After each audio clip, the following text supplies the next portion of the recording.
So hey guys, welcome to yet another Jujutsu Kaisen की chapter review वाली video, जहाँ पे मैं यानी तुम्हारा एमआरजे रिव्यू करता है, एक्सप्लेन करता है, ओवरव्यू देता है, ब्रीफ एक्सप्लेन करता है पूरे के पूरे चैप्टर को in just some minutes, like an half an hour. Yes, and तुम में से चारों लोगों ने कहा था कि भाई आपकी पेसिंग इतनी स्लो क्यों है। देखो गाइस, मुझे पता है कि हमारी आधी से ज्यादा ऑडियंस ने मांगा नहीं पढ़ी है जुजुत्सु काइसेन की, तो मुझे अगर उनको एक्सप्लेन करना होगा तो मुझे उनको धीरे से अच्छे से समझाना होगा जिस पेसिंग में एनीमे उनको समझाता है। बात रही आपकी, तो मुझे पता है कि आप लोग में से बहुतों ने रीड करी होगी, तो इसीलिए तो मैंने recap, brief overview and detail explanation तो मैं आपको पहले से ही 10 सेकंड में दे देता हूँ। आई होप कि मैं आपको क्लियर कर पाया। And with that being said, आज कोई और नहीं बल्कि मिजू दीदी, आज आप इंट्रो लगाओ जी। जी बिल्कुल आप ही लगाओ intro. With that being said, let's just roll the intro.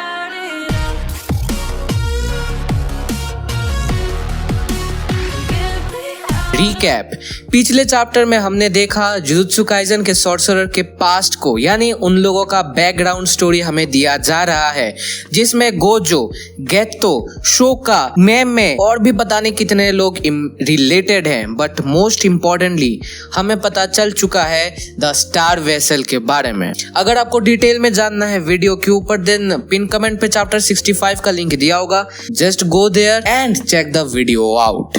सच में वीडियो को मिस आउट मत करना, मैंने बहुत डिटेलिंग से एक्सप्लेनेशन एंड रिव्यू किया है। तो चलो अब हम बढ़ते हैं चैप्टर 66 के ब्रीफ ओवरव्यू के ऊपर। बट उससे पहले मैं आगे बढ़ूं, मैं तुम्हें एक और बार रिमाइंड कर देना चाहता हूं कि हम जिस स्टोरी आर्क पे हैं वो arc present day jujutsu Kaisen जो हम एनीमे में देख चुके हैं उसके पास्ट में है। जी हाँ, उसके पास्ट में, इवन फिल्म जीरो के पास्ट में भी। तो आपको ये माइंड में हमेशा रखना है कि हम जो भी देख रहे हैं, जैसे भी देख रहे हैं, वो सब पास्ट में देख रहे हैं।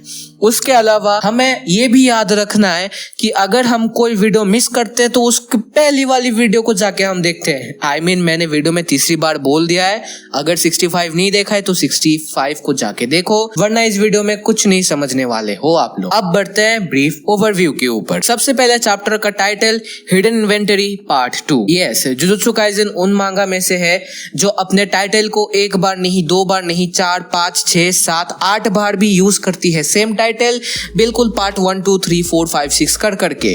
ऐसा लगता है कि यहाँ के ऑथर हमारे बॉलीवुड फिल्म से कुछ ज्यादा ही इंस्पायर्ड है।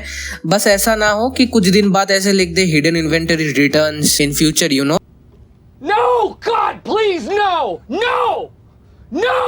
मजाक हटके अगर तुम देखोगे तो गोजो यहाँ पे मेरे और तुम लोगों को, हम सबको यहाँ पे जीभ दिखा रहा है, एंड गेटो यहाँ पे अपने कर्स स्पिरिट का यूज करके शो ऑफ कर रहा है। शोको यहाँ पे पेन को ऐसे रख रही जैसे वो बीड़ी फूक रही हो।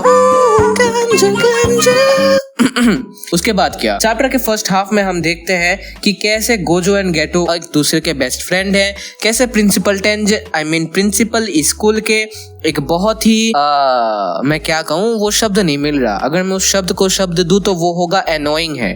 प्रिंसिपल एनीमे पे तो बहुत साइलेंट, बहुत क्यूट से दिखते हैं जिनने पांडा को बनाया, बट यहाँ पे कुछ ज्यादा ही एनोइंग है। लेकिन इस एनोइंग पंक्ति में भी उन्होंने हमें बहुत प्यार से मास्टर तेंजन के issues and relationship and powers को समझाया है, जो कि मैं एक्सप्लेनेशन में आप लोगों को बताऊंगा। क्यों? क्योंकि मास्टर तेंजन बहुत इंपॉर्टेंट है। उसके अलावा जब हम देखते हैं कि ये कितनी बड़ी प्रॉब्लम है एंड कितनी बड़ी रिस्पॉन्सिबिलिटी गोजो एंड गेतो पर है, तब हम इन दोनों के एक्चुअल रूप को देखते हैं, जहाँ पे ये दोनों कहते हैं ब्रिंग इट ऑन बेबी। अब उसके दूसरे हाफ में हमें ये भी पता चलता है कि एक और ऑर्गेनाइजेशन है जिसको हम जानते दी क्रस यूजर ग्रुप क्यू, जिनका मेन एम ही ये है कि मास्टर तेंजन को हटा देना एंड जुजुत्सु सॉर्सरर की करंट स्कूल को खत्म कर देना, यानी उनकी सारी ब्रांचेस को मिटा देना। उसके बाद हमें पैनल के इस चैप्टर के I think second last part में फिर से एक बहुत सही सी फोरशैडोइंग दिखती है कि कैसे गेजो क्या होता है है बे गोजो एंड गेतो की जो आज की जो आइडियोलॉजी है वो फ्यूचर में कैसे बदल जाती है। I mean, गोजो फिर से वही कहता है कि क्या इन 74 लोगों को बचाऊं, इनको बचाने से क्या होगा, हम जुजुत्सु सॉर्सरर बहुत स्ट्रॉन्ग है। अरे गेतो तू और मैं मिलके इन लोगों को मार देंगे बे। वहां पे गेतो उसको समझाता है कि नहीं ऐसा नहीं होता गोजो, हम स्ट्रॉन्गेस्ट है तो क्या हुआ, ऐसा नहीं है तो वो क्या हुआ। उसके बाद हमारा गोजो कहता है अरे पागल है क्या चूतिए। उसके बाद गेतो कहता है चुप चुप you are way too rude. उसके बाद गोजो कहता है क्या माँ की चू तेरी एंड उसके बाद क्या, उसके बाद हम मिलते हैं a part of the like I mean क्या कहूँ मेन कोर्स से आने वाला स्टार्टर। यस फाइट यहाँ पे शुरू हो जाती है एंड उसके बाद फाइट के बाद हम देखते हैं स्टार वेसल को। उसके बाद हम देखते हैं फुशिगुरो। यस एक सीक्रेट बताऊं बिना स्पॉइलर के, इधर आओ स्क्रीन के पास तुम्हारी कान देना, ये बंदा मेगुमी का पापा है। बिल्कुल ये किसी को मत बताना ठीक है, तुम्हारी और मेरी बीच की बात। ठीक है, और ये बंदा बहुत क्रेजी स्ट्रॉन्ग है। हाँ बहुत क्रेजी स्ट्रॉन्ग है, बहुत ज्यादा स्ट्रॉन्ग है। वो कैसे, वो मैं तुम्हें आगे के 3 चैप्टर में बता दूंगा जब इसकी असल फाइट शुरू होगी। Oh my God. तो गाइस अब हम बढ़ते हैं page bye page explanation of chapter 66 the hidden inventory part 2। सो सबसे पहले हम बिगिन करेंगे with the cover page and cover page में हम देखते हैं गोजो को, जिसके बैकग्राउंड में हमें देखने को मिलता है व्हाइट डार्क एंड देन फिर से व्हाइट, जिसको अगर मैं इमेजिन करूं तो वो उसका पर्पल एंड ब्लू वाला मूव का बैकग्राउंड है। पीछे हम देखते हैं गेतो को जो अपने पीछे एक ड्रैगन टाइप कर्ट स्पिरिट को रखता है, जो कि देखने में हमें चोदोनोसुके की जरा दिखता है। बिल्कुल आई मीन मोमोनोसुके। वाओ। उसके बाद हम देखते हैं शोको को जो पता नहीं क्या है उसके हाथ में, पेंसिल या फिर सर्जन या फिर कुछ तो है, डिल्डो होगा शायद। उसके बाद क्या था, उसके बाद हम पेज में देखते हैं कि गोजो कहता है क्या बोले प्रिंसिपल सर आप, लड़की को बचा के उसको मिटा देना है। हाँ बिल्कुल। उसके बाद हमारे प्रिंसिपल साहब कहते हैं बिल्कुल सही समझा। उसके बाद हमारे गेटो एंड गोजो कहते हैं अरे ये बुढ़ा सटिया गया है। हाँ अभी तो मतलब सावंत का महीना है, इस महीने में हमारे प्रिंसिपल सर तो ऐसे ही हो जाते हैं। उसके बाद गेतो कहता है खैर मजाक को असाइड करके क्या तुम सच में ये सच बात बता रहे हो कि ये मास्टर तेंजिन की सच्ची की टेक्निक है। जब वहाँ पे प्रिंसिपल सर बोलते हैं देखो ये मेरा ऑप्शन है कि मैं इसे जोक कंसिडर करूंगा कि नहीं। उसके बाद गोजो कहता है माँ की चू या पागल हो क्या। उसके बाद बिल्कुल, उसके बाद गेतो कहता है गोजो तेजू को पता होना चाहिए ना ये वाली वाइफ को। गोजो कहता है क्या बकड़े हो। उसके बाद एक सीरियस पार्ट आता है जहाँ पे हमारे प्रिंसिपल सर मास्टर तेंजिन की पावर या फिर थोड़ी बहुत एबिलिटी समझाते हैं, जहाँ पे वो बोलते हैं कि master Tenzin possesses the curse technique of immortality. Immortality नहीं होती है, टीटीज नहीं है, वो इमॉर्टिलिटी है। Come on MRJ, don't be a sim, but it does not stop the aging process। अगर मैं सही में कहूँ तो हमारे मास्टर तेंजिन एक टाइप से इमॉर्टल है, लेकिन वो हमेशा एज करते रहेंगे, बिल्कुल अश्वत्थामा की वजह से। यस गाइस, हमारे महाभारत के वो अश्वत्थामा जिनको कृष्णा ने कर्ज दिया था कि तू अमर तो रहेगा बट तू तेरी उम्र होती रहेगी, तेरे अंदर और भी बहुत सारी बीमारी होते रहेंगे वगैरह वगैरह। But master Tenzin does not have a particular issue with ageing. मतलब वो अमर है, उनको एजिंग की प्रोसेस होती रहती है, उनको इशू भी नहीं है एजिंग के प्रोसेसर से। However once a certain age is reach the curse technique will try to change body. अब उनकी जो कर्स टेक्निक है उसका एक टेंडेंसी रहता है कि वो बॉडी बदलती है। आई मीन रिमेंबर ओरिचिमारू कैसे वो इमॉर्टिलिटी को गेन करने के लिए बॉडी बदलता है, यहाँ पे ये केस उल्टा है। यहाँ पे मास्टर तेंजिन बॉडी बदलता है क्योंकि वो खुद इमॉर्टल है। हाँ, उसके बाद गोजो सोच के बोलता है हम। हाँ बिल्कुल, वो हम कहता है। उसके बाद इस हम का रिप्लाई करते हुए प्रिंसिपल सर कहते हैं गोजो इसको हम इवोल्यूशन बोलते हैं, एंड एक बार जब वो स्टार वेसल को ले लेंगे तो वो और ह्यूमन ना रह के एक अलग ही हायर लेवल ऑफ स्टेट पे चले जाएंगे। उसके बाद गोजो कहता है तो इसमें दिक्कत क्या है। कहता वहां पे समझाता है according to master Tengen your will also cease to exist once you reach the level. Master Tengen will no longer be master Tengen. यानी अगर मैं यहाँ पे सीधे सीधे बताऊं तो मास्टर तेंजिन नहीं रहेंगे अगर वो एक बार उस लेवल को छू लेंगे, यानी वो एक टाइप से कुछ और बन जाएंगे जिसके बारे में हमें बाकी के चैप्टर्स में पता चल जाएगा। उसके बाद प्रिंसिपल एक्सप्लेन करता है कि barriers that protects both Jujutsu school and pillars of Jujutsu world and the assistant barrier managers techniques are also strengthened by master Tengen. Without master Tengen security and even undertaking mission would become more difficult. यानी master Tengen जो है वो सारी barrier techniques, चाहे वो तुम्हारी खुद की हो या फिर तुम्हारे जुजुत्सु पिलर्स या फिर तुम्हारे कर्स ग्रेड के सॉर्सरर के हो, उसको मास्टर टेंजन जो है एक टाइप से अलग स्ट्रेंथ देती है. उनके बिना वो करना और भी कठिन होगा. उसके बाद हमारा प्रिंसिपल कहते हैं worst case scenario master Tengen would become an enemy to humanity. यानी मास्टर टेंजन जो है अगर उस रीच यानी उस लेवल तक चले जाते हैं तो वो इंसानियत का खतरा भी बन सकते हैं. इसी वजह से हर 500 साल में मास्टर टेंजन जो है खुद से एक स्टार प्लाज्मा वेसल से कंपैटिबिलिटी लेके उससे जुड़ जाते हैं एंड उसकी बॉडी जेनेटिक इंफॉर्मेशन को फिर से लिख देते हैं ताकि मास्टर टेंजन जो है वो अपनी मेंटल स्थिति को ना खोए और एकदम शांत से रहे. और अगर उसकी बॉडी रिफ्रेश्ड होती है तो फिर उसकी कर्स टेक्निक जो है वो भी उसी को फॉलो करके एक सुंदर वे में जाएगी. रिजल्टिंग इवोल्यूशन ऑकर नहीं होगा. यानी हर 500 साल के बाद हम जब भी बॉडी चेंज करते हैं तो उस हायर स्टेज से जाने से रोकने के लिए हम मास्टर टेंजन को बॉडी बदल देते हैं. अगर मैं इसको सिंपली कहूं तो अगर मास्टर टेंजन ने बॉडी नहीं बदली और वो एक हायर स्टेट ऑफ बीइंग में चले जाते हैं एंड वो अपनी ह्यूमन लाइफ की विल को खो देते हैं तो वो ह्यूमैनिटी के खिलाफ हो जाएंगे. लेकिन अगर वो खुद को स्टार वेसल से यानी एक कंपैटिबल बॉडी से मिलके उसके डीएनए को ओवरराइट करके उसमें अपनी कर्स स्पिरिट को घुसा के मतलब ये सब एंटीना वेंटीना का कनेक्शन डिजिटल टीवी करके रह जाते हैं तो वो इवोल्यूशन कैंसिल हो जाएगा. यानी पोकेमन क्या एग्जांपल दे रहा हूँ बट एनीवे यानी पोकेमन इवॉल्व नहीं होगा, पिकाचू बन के रह जाएंगे एंड वो और भी स्ट्रॉन्ग होते रहेंगे. अब यहाँ पे गोजो कहता है समझ गया. तो मतलब अगर वो ऐसे मतलब पोकेमोन बन गया तब भी गलत है, अगर वो पोकेमोन नहीं बना तब भी गलत है, तो हम उस पोकेमोन को पोकेमोन ही नहीं बनाएंगे. वहां पे गोजो बोलता है चल सही है, खैर छोड़. उसके बाद प्रिंसिपल कहता है the location of the star plasma vessel has been leaked. There are now two groups targeting the girl. यानी Jujutsu High and the curse user group Q दोनों स्टार वेसल को अभी ढूंढने जा रहे हैं. And spoiler allowed, star curse user group Q एक ऐसी एसोसिएशन है जो मास्टर टेंजन को किसी भी हालत में चाहती है ताकि वो करंट जुजुत्सु वर्ल्ड को खत्म कर सके. यस मतलब हर एक एनिमे का विलेन तो यही होता है. एंड ये वाला ग्रुप मास्टर टेंजन को वर्कशिप भी करता है एंड उनका कुछ अलग ही आइडियोलॉजी है जो मतलब इस चैप्टर के बाद तो रिलेवेंट नहीं है, तुम मत देखो ठीक है. हाँ बस समझ जाओ. अब हमारे प्रिंसिपल यहाँ पे बहुत ही जो स्टाइल में आके कहते हैं सुन लो कुछ भी हो जाए उसको 2 दिन पहले अमावस की रात के पहले उस लड़की को बचाओ और बचा के उसे मास्टर टेंजन के पास ले आओ. उसके बाद गेतो और गोजो कहते हैं बिल्कुल हम ये करके दिखाएंगे. एंड गोजो की स्माइल तो देखो, ओहो ऐसा लग रहा है पहली रात बिताने जा रहा हो.